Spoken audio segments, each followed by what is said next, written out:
Hey guys, this is Karan, your MCVP iGIP, Hey Phil, Director Account Delivery. and we're both currently at International Congress in Taiwan with people from over 124 countries, all the ISEC entities, LCPs, and MC members from across different functions. It's been really great so far. We're currently on day 5, so halfway down, and some cool things that have happened so far.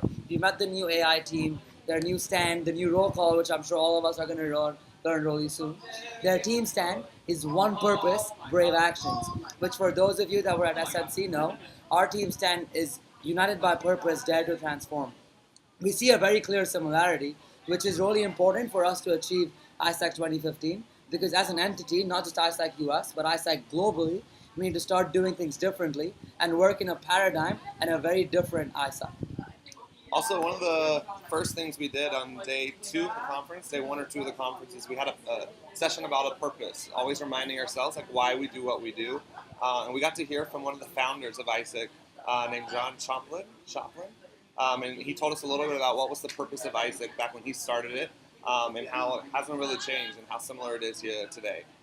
Yeah, so as we want to be a very different ISAC, this AI team came in and talked about the fundamental changes that need to happen. And two of those were, one, GIP evolution. We're finally getting to a place where we want to kick this elephant, which is GIP, out of the room. And the second was the new global information system.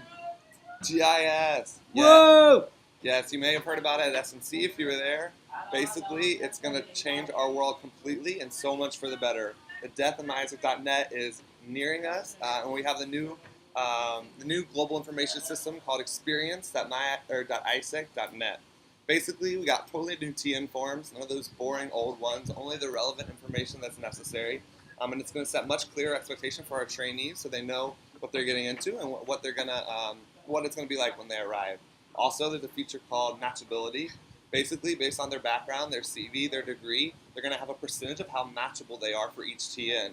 And if they're not at least 30% matchable, they're not even allowed, or they won't be able to apply to those TNs.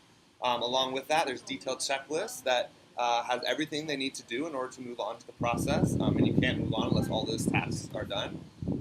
Basically, this is making matching just one click away. This is changing the way we do matching, and it's really going to make things so much easier, so much smoother for GIP. And the best thing this does is like it's going to start making us think on the perspective of our customers, both our trainees as well as our companies. And matching or any other bottleneck such as myisec.net that existed is not going to be a bottleneck anymore. So along with all these cool things that have been happening, we've been meeting a lot of people, learning a lot of GCPs, sharing our strategies. It's been a really great experience. But one of the activities that really hit a very big point home for me was a blog that I shared on the Facebook group. It is a blog that an EP wrote when he was trying to go abroad with ISA. Please take 5 minutes to read it. It was really like not like a big revolution, but something that really made me and like a lot of us like think a lot. And my biggest question after reading this was, yeah, we care about ISAC, we care about ISAC US, our members, all that. But do we really care about the people who go on exchange? Do we really care about the EPs that struggle to get matched? So the trainees that apply but maybe don't get selected to traineeships in the US or that weren't qualified. We don't do basic things like, sending them like a response, basic things like preparing trainees before they come to the US, integrating them into LCs, regular check-ins, and making them feel like home. Like, we need to understand that ISAC has a much bigger purpose and our program has a much bigger purpose than being a recruiting agency. Yes, we need to be a big ISAC. Yes, we need to do things more, but we also need to be a lot better ISAC. So, yeah, we're having a really good time so far, and see you guys soon. We miss you. Bye. Bye.